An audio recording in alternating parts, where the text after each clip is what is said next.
It's a scary sight, even if the kids are dummies in a crash test video. Statistics show that children slamming into the windshield, like you see here, is entirely preventable thanks to car seats.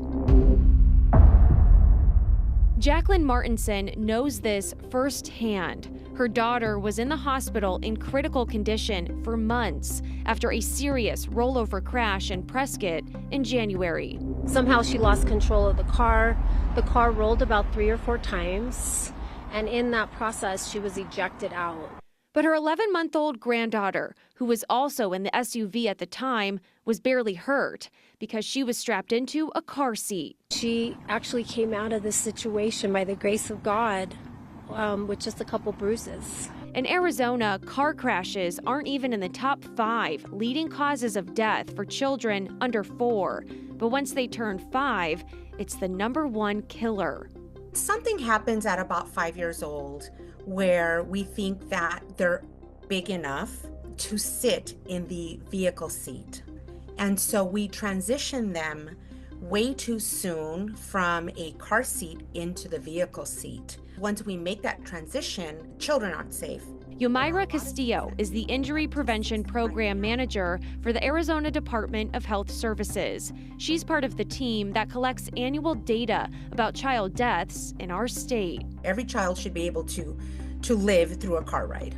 Current Arizona law requires children younger than 8 years old and shorter than 4 feet 9 inches to be properly secured in a safety or booster seat. It's not a one-size-fits-all. There's even children up until the age of 10 that could be in a car seat. She explains it's more about a child's height and weight than their age. And booster seats are a critical next step for kids too big for rear or front-facing car seats. They save lives because what that booster seat is doing is hitting the child in the appropriate places. So over their hard shoulder bone and on their hard hip bones. That is the point of contact for a seat belt. But even if you have your child in a car or booster seat, things can still go wrong. According to national data, more than half of all car seats are not installed or used correctly. But most parents don't realize they're making a mistake.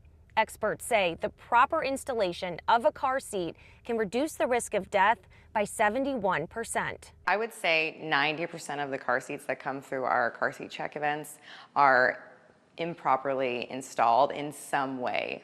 Megan Chu is a certified car seat technician, part of the Mesa Fire Department. Now we need to make sure that we lock our seat belt.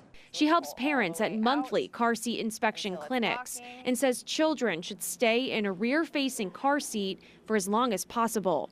Babies and toddlers are very top heavy. Their head grows much faster than the rest of their body. So if I turn my child around too soon where they're in the forward-facing mode, if there is a crash, that whiplash can cause severe injuries to the neck and the spine. Arizona's first car seat law in 1991 was for kids under 5, and at that time, car crashes were the leading cause of death among children. In 2012, the law changed to apply to kids up to 8, and while fewer younger children are dying in wrecks today, the problem persists with the 5 through 14 age group. Data show just because your child is school ready doesn't mean they're ready to ride with just a seatbelt. DHS says the focus needs to be on keeping older kids in car seats longer and installing them correctly.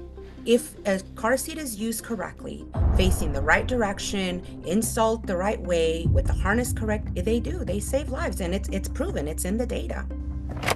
And that rings true for families recovering from bad accidents with good outcomes. Definitely have your baby strapped in, 5-point harness, the safest one out there, because that's what saved baby Iceland.